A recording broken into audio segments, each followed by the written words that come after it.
आज यहाँ पर एक नई सीरीज की शुरुआत हो रही है जिसका नाम है Q&A session with Sandeep Maheshwari. इसमें क्या होगा कि हम सिर्फ स्टूडेंट्स को ही बुलाएंगे, जैसे कि Arpit is a student in the final year. ऐसे ही जो स्टूडेंट्स मेरे को अभी देख रहे हैं उनमें से कोई भी यहाँ पर आ सकते हैं। आपको करना क्या है, हमको सिर्फ एक ईमेल भेजना है info@sandeepmaheshwari.com पर। अपना बैकग्राउंड उसमें लिखना है, क्या आपकी क्वालिफिकेशन है, अभी आप क्या कर रहे हो, और उसमें आप ये लिख सकते हो कि क्या क्या क्वेश्चंस आप मेरे से पूछना चाहते हो। और वो क्वेश्चंस ऐसे होने चाहिए जो मेरे से आज तक कभी भी मेरे किसी भी सेशन में किसी ने नहीं पूछे हैं।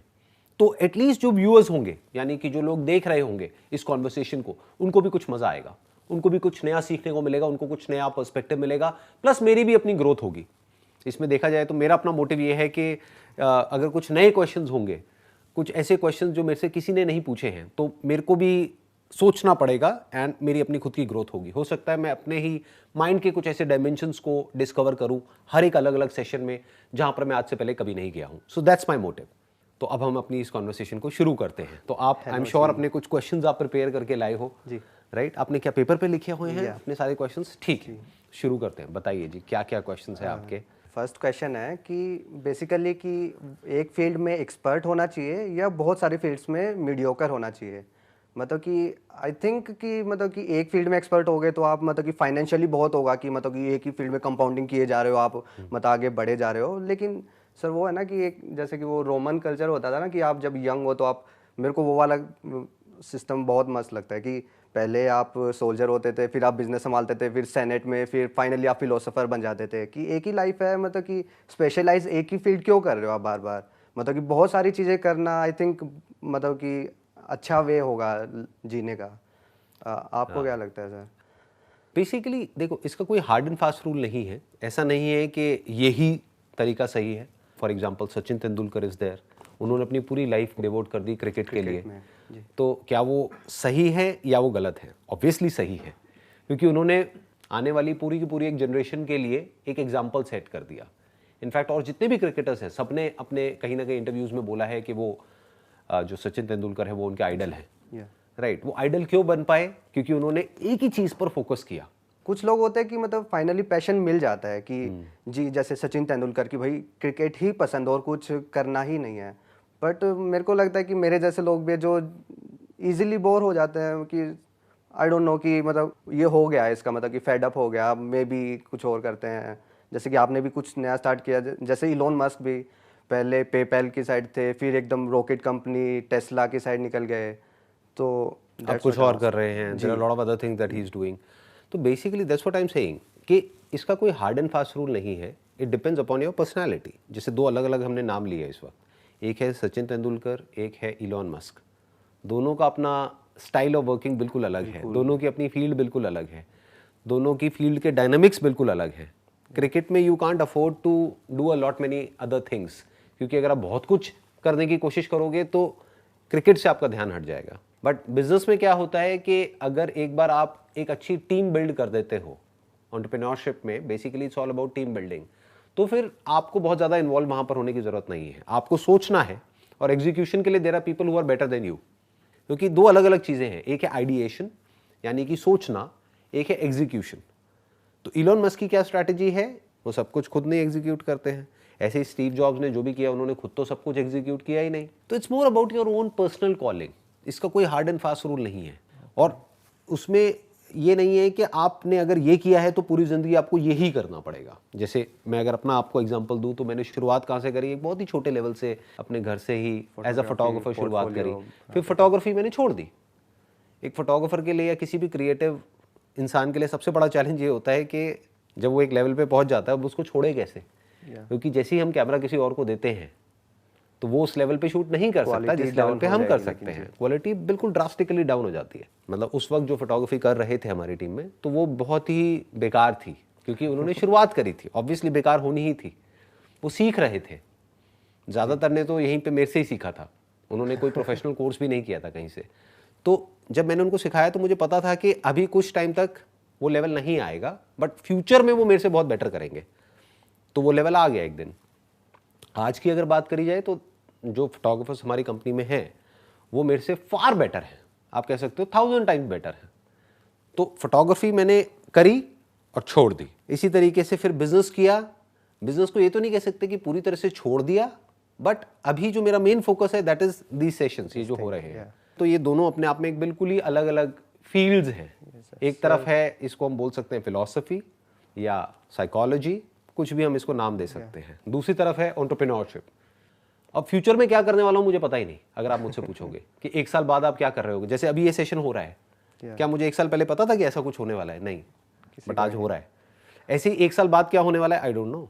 मेरे को लगता था कि पर्सनली मेरे को नहीं पता, संदीप महेश्वरी सर को तो पता होगा कि 10 साल बाद तक मैं क्या करूंगा और वो सब, और आप कह रहे हो कि मेरे को 1 साल का भी नहीं पता है।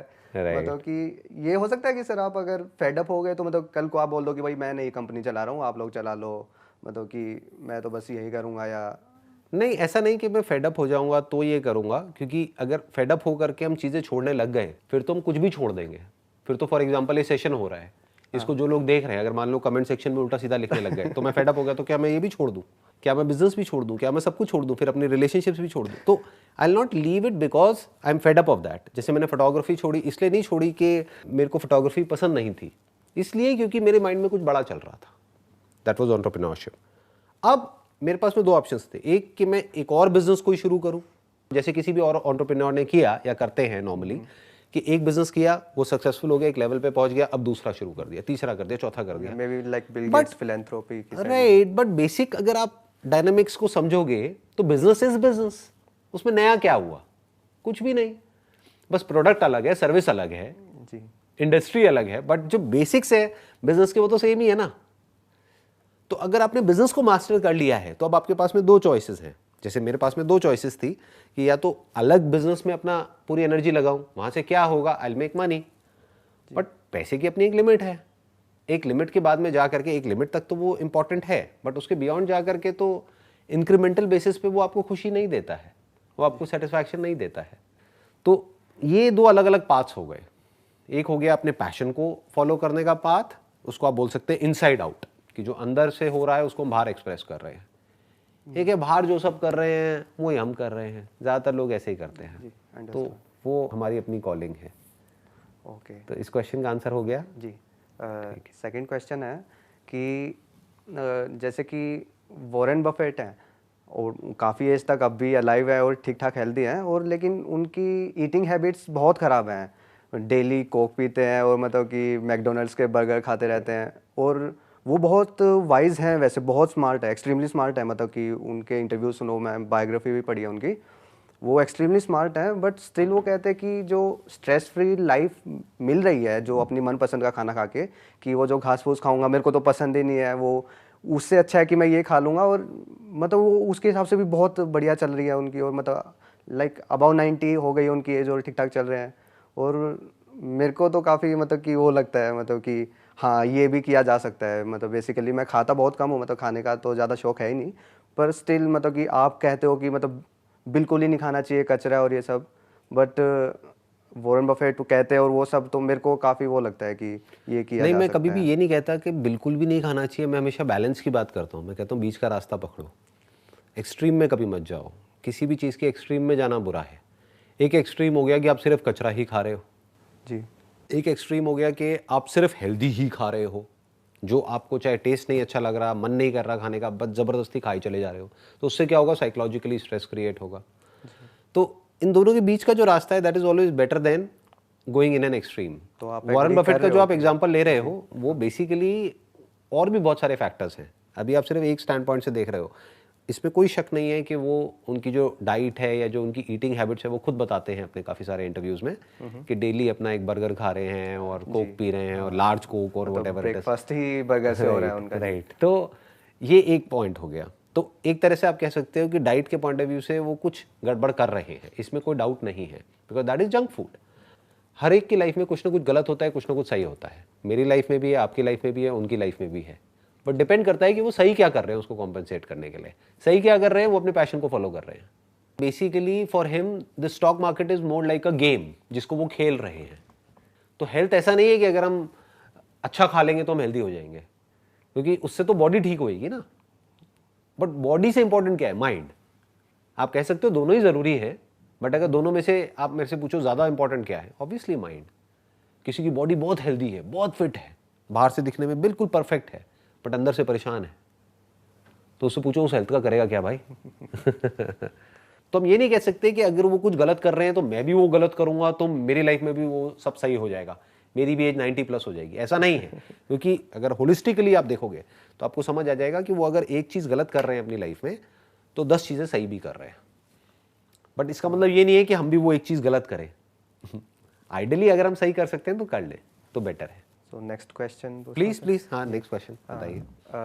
एक बंदा है ट्विटर पे, नवेल रविकांत, उनका एक ट्वीट है कि you want to be rich and anonymous, not poor and famous. क्योंकि फेमस लोगों की लाइफ बहुत मिजरेबल होती है ना, लेकिन आप फिर भी एक्सेप्शन लग रहे हो, आप मतलब कि क्वाइट हैप्पी लगते हो, मतलब कि और मतलब कि अगर पैसा आ जाए तो सच्ची में फेमस होने की कोई ज़रूरत नहीं है। मेरे को भी ऐसा लगता है कि मतलब कि एनोनिमस रहना ही बेस्ट रहता है। तो आपको क्या लगता है कि मतलब कि फेमस मतलब कि अच्छा है या बुरा है? होता क्या है कि जो फेम है वो एक तरह का बैगेज है।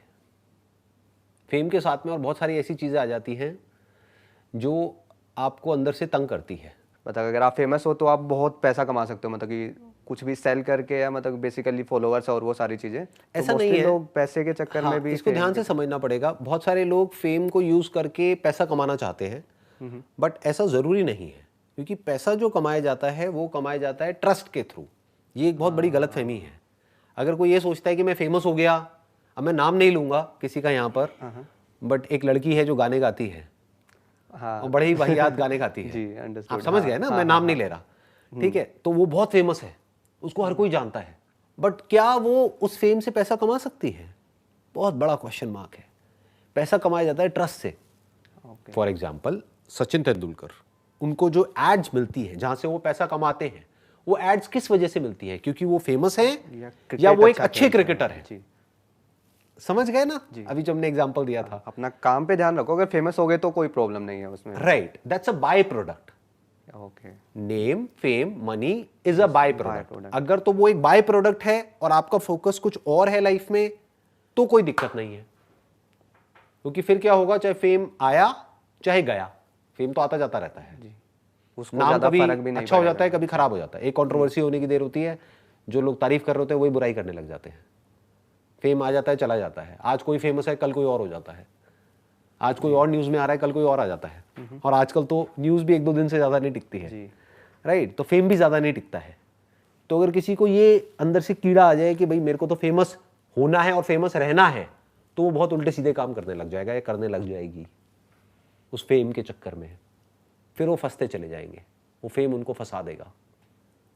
किस किस तरह से फंसा देगा उसकी कोई लिमिट नहीं है।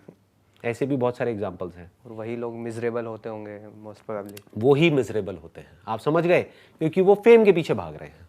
जैसे फॉर एग्जांपल अगर आप मेरी बात करो तो I don't enjoy fame, but मजबूरी है, क्या करूं। अब ये जो काम कर रहा हूं इसमें वो साथ में आ रहा है। सर वैसे ग्रेटिट्यूड फील होता है कि लोग आ रहे हैं कि मैंने इसके लिए काम किया है, लोग मतलब कि थैंक यू बोलने आ रहे हैं, मतलब कहीं पे? बिल्कुल भी नहीं। आप मतलब परेशान होते हो, मतलब कि ज़्यादा फर्क ही नहीं पड़ता? ना मैं परेशान होता हूँ ना मैं खुश होता हूँ, मेरे को फर्क नहीं पड़ता है। जैसे कोई आया, सर सेल्फी ये वो वटेवर, हाँ ठीक है करो और जाओ, बस खत्म। तो I am not happy about it. उसमें खुश क्या होना है जी, उसमें परेशान क्या होना है? I am controlling this aspect in a way जिस तरह से मैं करना चाहता हूँ।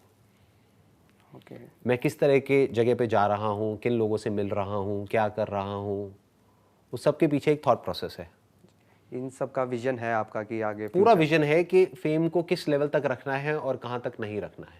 ओके, फेम को कब गिराना है, कब उठाना है। आप कह सकते हो मैं फेम को खुद गिरा रहा हूँ टाइम टू टाइम, जान करके, ताकि वो एक लिमिट में रहे जिससे कि मैं अपना असली काम कर सकूं। क्योंकि अगर फेम ज़्यादा हो गया तो मैं बोल नहीं सकता फिर।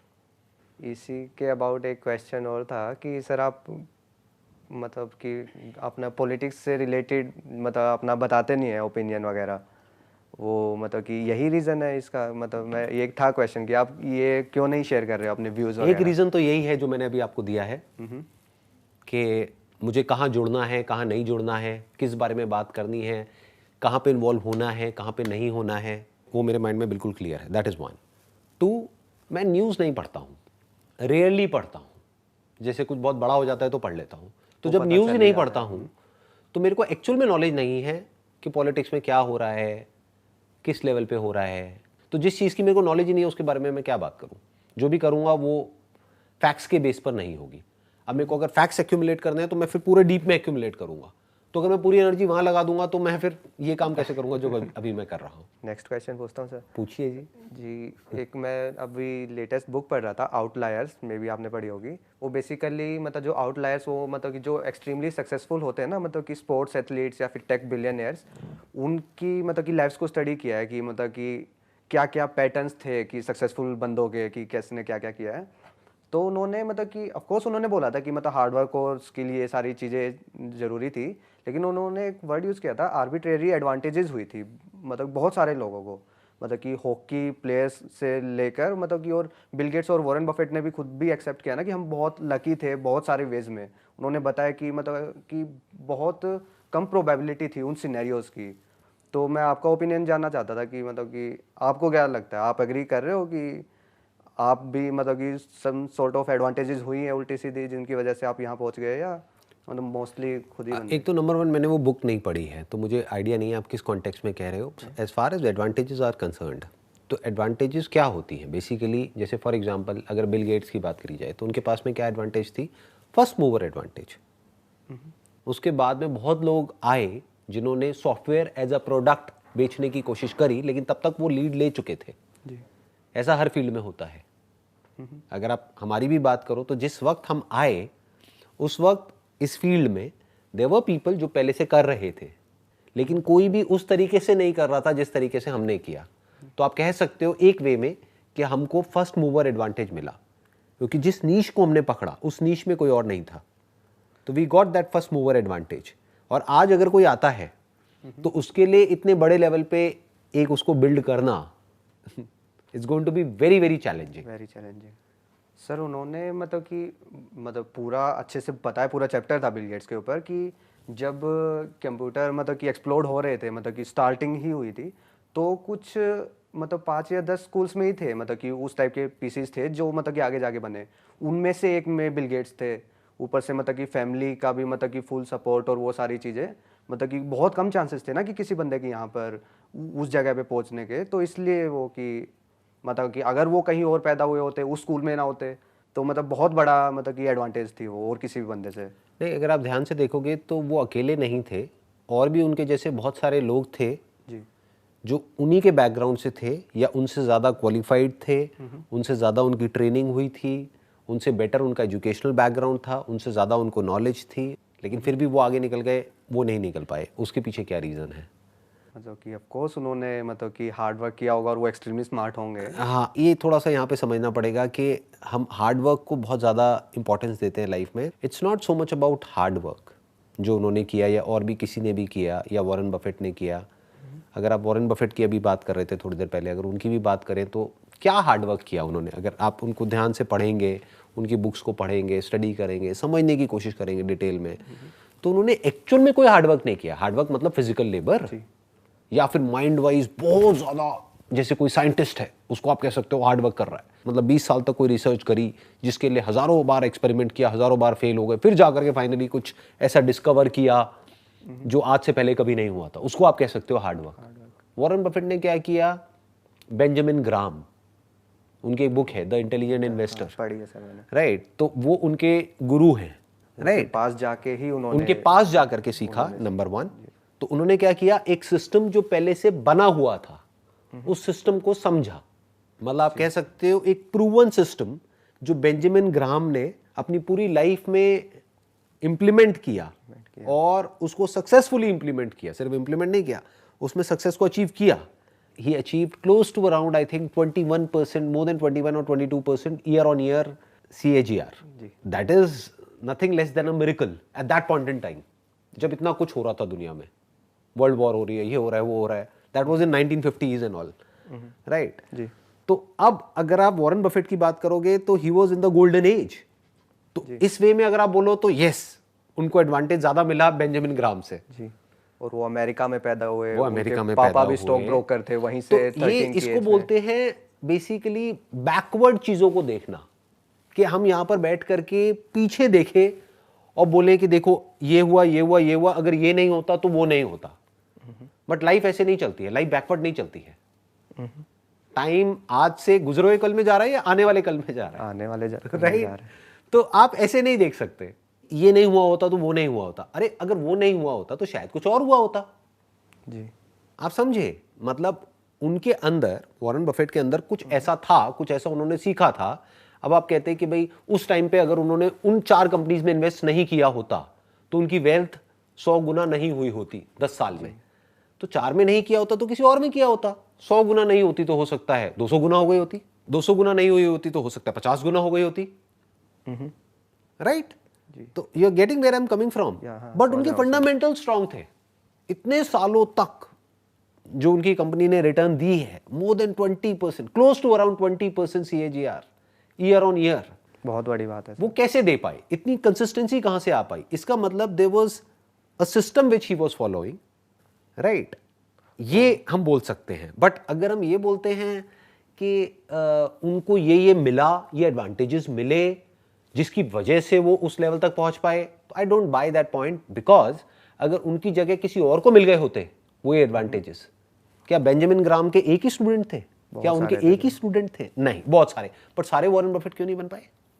तो कहने का मतलब है कि और लोग थे जिनके पास में उनसे ज्यादा एडवांटेजेस थे, जिनका बैकग्राउंड उनसे बेटर था, जिनके पास में उनकी फैमिली का बेटर सपोर्ट था, जिनके पास में पैसा उनसे ज्यादा था, जिनके पास में नॉलेज ज्यादा थी, फिर भी वो नहीं कर पाए, ये कर गए। क्यों? उसके पीछे क्या रीजन है? ऐसे भी सोचना पड़ेगा। तो उसके पीछे जब हम रीजन ढूंढने लग जाएंगे तो हमको एक ही रीजन मिलेगा। अगर एक तार जो सबको जोड़ देती है, जो किसी भी फील्ड में कोई भी सक्सेसफुल हुआ है, क्या है सर वो? That is learning. अपने फेलियर से भी सीखना, अपनी सक्सेस से भी सीखना, दूसरों औरों की के फेलियर से भी सीखना, दूसरों औरों के की success सक्सेस से भी सीखना। इसके अलावा क्या है बताओ? ये सबसे बड़ी एबिलिटी है। जी। जब आप और रीजन ये आपको सब में मिलेगी, सब में। ऐसा कोई नहीं हो सकता जिसमें ना मिले, चाहे वो किसी भी फील्ड में सक्सेसफुल हुआ है। तो ये अगर आप कहते हो तो समझ आता है। बट ये जो बुक के कॉन्टेक्स्ट में आप बात कर रहे हो कि उनको कुछ ऐसा मिला, अरे उनसे ज्यादा पता नहीं कितनों को मिला। सर वो मतलब कि मैं क्लैरिफाई कर देता हूँ, वो ये नहीं कह रहे थे कि सिर्फ ये रीजंस थे। वो कहते हैं कि मतलब कि ऑफ कोर्स उन्होंने बाकी सब भी किया, मतलब कि लर्निंग भी की थी, थोड़ी जेनेटिकल एडवांटेजेस थी, वो सारी चीज़ें थी। लेकिन अगर मतलब कि कुछ आर्बिट्रेरी ऐसी एडवांटेजेस होती है, वो सही टाइम पे पैदा हुए, अमेरिका में पैदा हुए, क्या पता नॉर्थ कोरिया में पैदा हुए, तो मतलब क्या ही कर पाते, स्टॉक मार्केट ही नहीं है और वो सारी चीज़ें। इस तरह की रिसर्चेस में प्रॉब्लम पता है क्या होती है? उन्होंने क्या किया, पहले ही अपने माइंड में एक पॉइंट बनाया, उस पॉइंट को प्रूव करने के लिए उस बुक में बैकवर्ड इंटीग्रेशन करी और अपने पॉइंट को प्रूव कर दिया। और लोग पढ़ेंगे, वो कहेंगे हाँ बात तो सही है, ऑब्वियसली सही है, बट इसकी और भी बहुत सारी साइड्स हैं जिसको वो टच नहीं करेंगे। क्यों नहीं करेंगे? क्योंकि वो उनके पॉइंट को प्रूव नहीं करेगी, उसको डिसप्रूव कर देगी। For example, one point could be कि आपने ये तो सब पकड़ लिया कि उनके क्या क्या एडवांटेजेस थे, कि वो इस साल में यहां पे पैदा हुए, उनको ये मिला, उनको ये मिला, उनको ये मिला। उनके डिसएडवांटेजेस कहां हैं? है उस बुक में? आपने पढ़ी है? आप बताओ। पूरी नहीं पढ़ी है सर, क्या बता नहीं नहीं पढ़ी होगी। नहीं सर, 2-3 चैप्टर बचे हुए हैं सर, पूरी नहीं पढ़ी बीच में। अभी तक जितनी पढ़ी है, नहीं नहीं, अभी तक जितनी पढ़ी है उसमें कहीं डिसएडवांटेजेस की बात करी उन्होंने? नहीं सर, नहीं करी। तो उन्होंने तो ये इनकम्प्लीट नहीं होगी रिसर्च। मे अगर उनके पास में तो सही रहेगा एडवांटेजेस थे, बिल गेट्स के पास में, वॉरेन बफेट के पास में, या किसी के पास में भी, इलॉन मस्क के पास में, तो डिसएडवांटेजेस भी तो थे। वो कहां हैं? अगर वो आ गए तो उनका ये पॉइंट प्रूव नहीं हो पाएगा। आप समझ गए?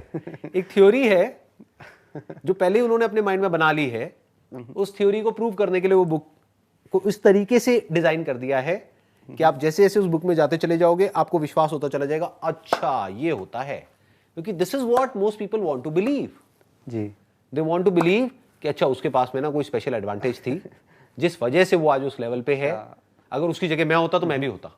ये तो हर कोई ज्यादा बिकेगी भी सर, मतलब कि ऐसे ही बुक्स लोग पढ़ना चाहेंगे कि राइट, क्योंकि वो उन्हीं के पॉइंट को उनके सबकॉन्शियस लेवल पे, उनके ना करने के डिसीजन को, क्योंकि एक्शन लेना मतलब अपने आप में एक बहुत बड़ी स्ट्रगल। तो उनकी स्ट्रगल की स्टोरी कहां है? दूसरी तरफ से कुछ ऐसी बुक्स होंगी जो सिर्फ और सिर्फ स्ट्रगल को ही दिखा रही हैं, उनके एडवांटेजेस को नहीं दिखा रही, वो भी इनकम्प्लीट हो गई। सर आपके हिसाब से सबसे ज़्यादा सक्सेसफुल पर्सन कौन है मतलब अभी, और मतलब कि क्या डेफिनेशन है उसकी? सक्सेसफुल किस कॉन्टेक्स्ट में, क्योंकि अलग अलग वे में बोल सकते आपके हैं हिसाब से कि मतलब ये बेस्ट लाइफ जी रहे हैं, मतलब कि मेरे को लगता है कि ऐसे ही जीना चाहिए, मतलब कि बेस्ट लाइफ नाम की कोई चीज़ नहीं है, ये एक इल्यूजन है। ये उनको लगता है जो अभी जिन्होंने एक्चुअल में लाइफ को एक्सपीरियंस नहीं किया है। जैसे जैसे हम एक्सपीरियंस करते चले जाते हैं, बेस्ट कुछ भी नहीं है। हर तरह की लाइफ के अपने प्रोज एंड कॉन्स है। बेस्ट लाइफ किसको कहोगे? जिसके पास में नाम बहुत ज़्यादा है, फेम बहुत ज़्यादा है, पैसा बहुत ज़्यादा है। मतलब मे बी जो बहुत हैप्पी है, मतलब कि उसको बोल सकते हैं। ऐसा कोई नहीं, मैंने आज तक किसी को ऐसा नहीं देखा जो मतलब एक्चुअल में हम ये कह दें कि हाँ भाई वो बहुत अच्छी लाइफ जी रहे हैं या उसकी लाइफ में सब कुछ परफेक्ट है और सब कुछ बहुत बढ़िया है, ऐसा कुछ भी नहीं है। बट अगर आपके सवाल का जवाब मुझे देना ही हो तो अगर कोई ऐसा है इस दुनिया में जो खुद को जानता है, खुद की जितनी भी लेयर्स हैं वो सारी उसने एक एक करके हटा ली है, बॉडी की, माइंड की, उसके बियॉन्ड जो कुछ भी है उसकी, not just at a theoretical level but at N experiential level, तो आप कह सकते हो कि वो सबसे ज़्यादा सक्सेसफुल है या फिर उसके इंसान होने का जो हाईएस्ट गोल है वो उसने अचीव कर लिया है। और मे बी हम ऐसे बंदे को जानते भी ना हो, वो कहीं पे कहीं हो अकेला सकता होने है, में से जी रहा हो सकता है, जी, और हो सकता है वो सबके सामने ही हो लेकिन किसी को पता हम उसको किसी और नज़र से देख रहे हों, वो कुछ अंदर से और ही हो, ये भी हो सकता है। जी। नेक्स्ट क्वेश्चन है सर, मतलब कि अभी मतलब कि इलोन मस्क ने भी अपनी मतलब कि डार्केस्ट मोमेंट्स शेयर किए हैं फाइनेंशियल क्राइसिस में जो हुए थे, और मतलब कि अभी विराट कोहली भी बोल रहे हैं कि वो डिप्रेशन में थे, वो सारी चीज़ें। तो मैं आपसे जानना चाहता हूँ कि आपका डार्केस्ट फेज़ क्या था लाइफ का, कि उस टाइम पे आपको लग रहा है कि भाई बड़ी हालत ख़राब हो गई थी, मतलब कि कई फेजेस आए थे लाइफ में when I was trying to figure out who I am and all that. ये जो पूरी की पूरी मेरी जर्नी थी ये कंपनी खुद के को फाउंडिंग समझने की, करने नहीं के नहीं बाद नहीं नहीं या नहीं, वो सब नहीं, वो सब तो छोटी मोटी चीज़ें हैं, मतलब वो इतनी बड़ी चीज़ नहीं है, क्योंकि जिसको हम बड़ा समझते हैं वो एक्चुअली में बहुत छोटा है। क्योंकि कंपनी हो गया, बिजनेस हो गया, ये हो गया, ये हो गया, इन सब का पाथ है जो वेल डिफाइंड है। वो पाथ क्या है जो अभी मैंने थोड़ी देर पहले बोला था आपको कि सीखना है। self और नहीं नहीं नहीं, सीखना है। वो पाथ क्या है? सीखना है। डिस्कवर योरसेल्फ का कोई पाथ नहीं है। There is no path that can take you to yourself, क्योंकि आप खुद से कितना दूर हो। आप तो यही हो, आप कल में थोड़े ही हो। तो जिसको भी हम फाइनेंशियल सक्सेस बोलते हैं या जो भी कुछ फ्यूचर में है, उस सबके लिए पाथ है। यानी कि कोई और इंसान थे पास्ट में जो उस पाथ को फॉलो करके वहां तक पहुंचे हैं। उनसे तो अगर सीख उसको हम के क्रैक कर लें, उसको समझ लें कि उन्होंने ऐसा क्या किया, क्या सही किया, क्या गलत किया, या जो मैं कर रहा हूं उसमें क्या सही है, क्या गलत है, तो हम वहां तक पहुंच सकते हैं। बट डिस्कवर योरसेल्फ में कोई पाथ नहीं है। जी जब हम सारे पाथ छोड़ देते हैं और लाइफ को एज इट इज देखना शुरू कर देते हैं, फिर वहां से हमको कुछ नजर आता है। तो आप कह सकते हो मेरी लाइफ का जो सबसे चैलेंजिंग फेज था, सबसे मुश्किल, वो ये ट्रांजिशन था from outer to inner. Okay कि एक बाहर की दुनिया से जब अंदर की दुनिया में मुझे कुछ एक्सपीरियंसेस हुए, कुछ ऐसे हुए जो वहाँ से क्यूरोसिटी पैदा हुई, वहाँ से फिर एक बर्निंग डिज़ायर अंदर से पैदा हुआ कि आई वांट टू नो कि एग्जैक्टली मेरे साथ क्या हुआ है, क्यों हुआ है, किस लेवल पे हुआ है। तो वो सर्च शुरू हुई, वहाँ से एक लॉन्गिंग शुरू हुई, फिर वहाँ से आगे बढ़ते बढ़ते बढ़ते बढ़ते, तो that was the most difficult phase of my life. मतलब कि आप क्योंकि जब तक बारीकी से चीज़ें समझ नहीं आती हैं तब तक कॉन्फ्लिक्ट्स बढ़ते हैं अंदर ही अंदर पर वो कि internal सही था क्या वो। है, सच क्या है। सच को जानने की जो चाह थी बहुत अजीब थी, क्योंकि एक बुक कुछ कहती है, दूसरी बुक कुछ और कहती है, एक आदमी कुछ कहता है, दूसरा कुछ और कहता है। तो कैसे सच तक पहुंचा जाए? तो आपने क्या किया, साइड कर दिया सब कुछ, और मतलब ये भी नहीं कह सकते कि सब कुछ साइड कर दिया, ये भी नहीं कह सकते कि मैंने कुछ फॉलो किया। सब कुछ पढ़ा, सब कुछ सुना, सब कुछ देखा, उसके बाद में साइलेंस में रहा काफ़ी दिनों तक, फिर उसको ऑब्जर्व किया, स्पिरिचुअलिटी का एक्चुअल में मतलब समझा, not just theoretically but actually. तो वो आप कह सकते हो that was like quite a interesting phase of my life. वो सबसे ज़्यादा चैलेंजिंग भी था और सबसे ज़्यादा इंटरेस्टिंग भी था, क्योंकि जब हम कुछ मान रहे होते हैं कहीं से पढ़ करके, जिस बुक को हम अथॉरिटी मानते हैं, थोड़ा सा फिर जब उस पर delusional क्वेश्चन सी मार्क होते हो लगाने की बारी आती है जी तो सब कुछ हिल जाता है, आपके सारे फंडे हिल जाते हैं, जो आपका सपोर्ट सिस्टम होता है वो पूरा का पूरा हिल जाता है।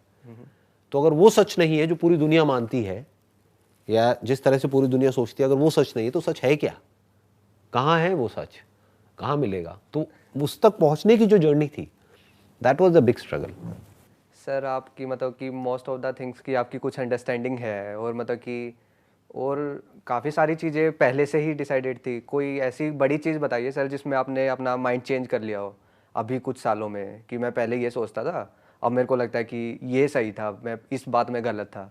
आप कह सकते हो कि अब ये जो बर्थ और डेथ का जो कॉन्सेप्ट था overall, that was like quite challenge for me. अभी जो मैं बात कर रहा था कि मेरी स्ट्रगल क्या थी, तो that was one of the biggest struggles to find out the truth of the concept of rebirth और री इनकारनेशन और रिसरेक्शन।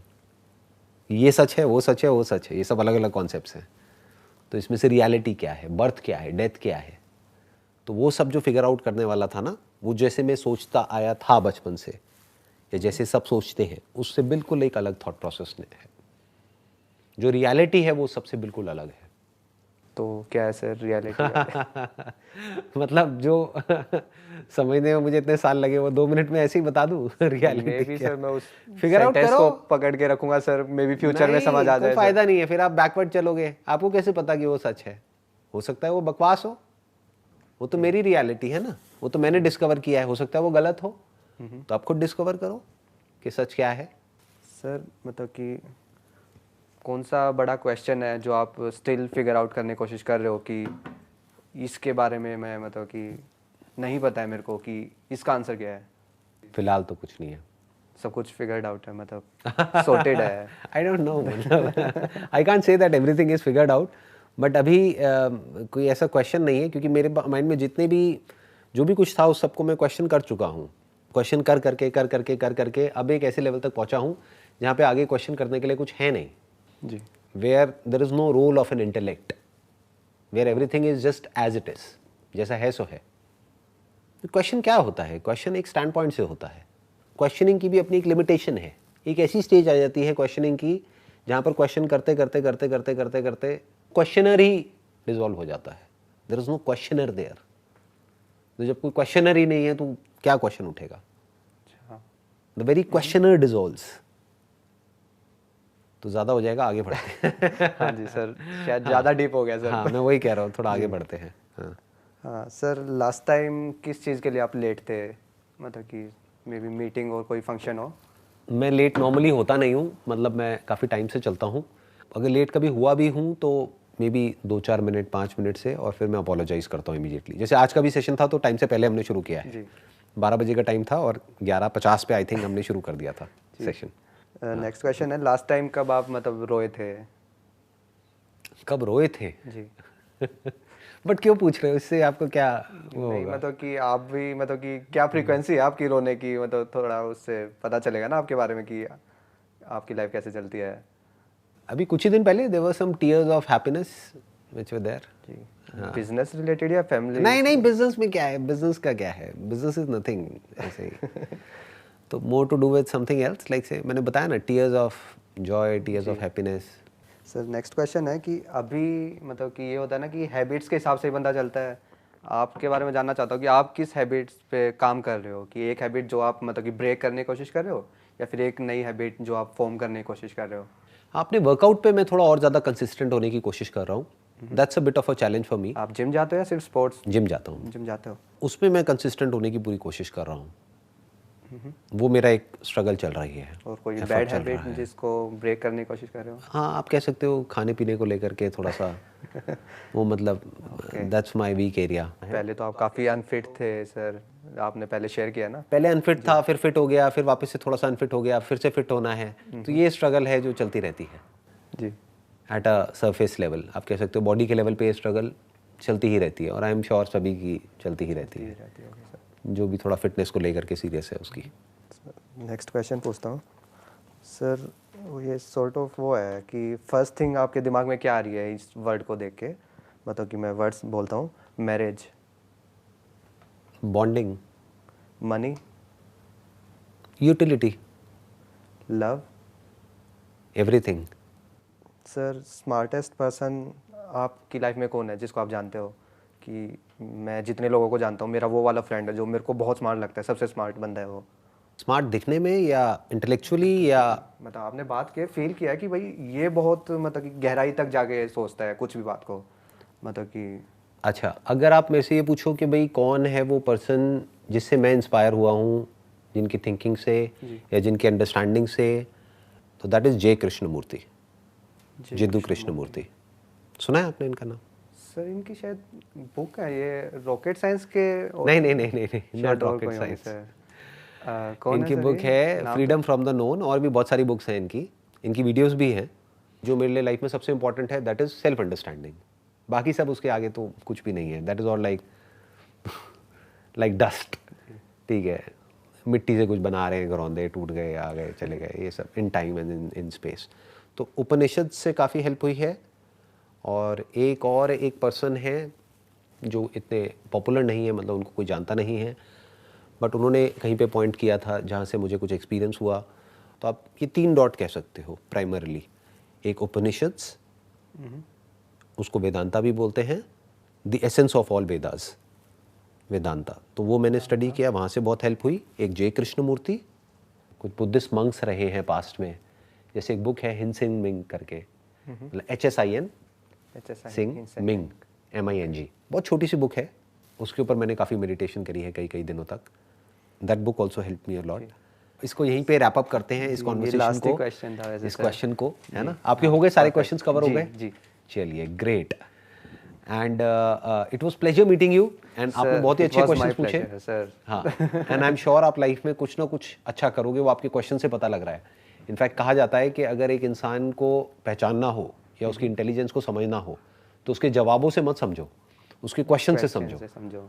तो आपके जो क्वेश्चंस हैं that shows that you have got something in you, and I am sure आप life में कुछ ना कुछ अच्छा करोगे, कुछ ना कुछ ढंग का करोगे। मैं यही कहना चाहूँगा सर, मतलब ये थिंकिंग और ये जो भी मेंटालिटी बनी है बहुत बड़ा हिस्सा है सर। आप मतलब कि आप ही से इंस्पायर होके ये सब हुआ है, तो आपको ही क्रेडिट देना चाहूँगा। अगर फ्यूचर में कुछ बन भी जाता हूँ तो मतलब कि आपको ही, मतलब कि नहीं, आपकी अपनी मेहनत है। चलिए, wish you all the very best, and thank you so much for coming.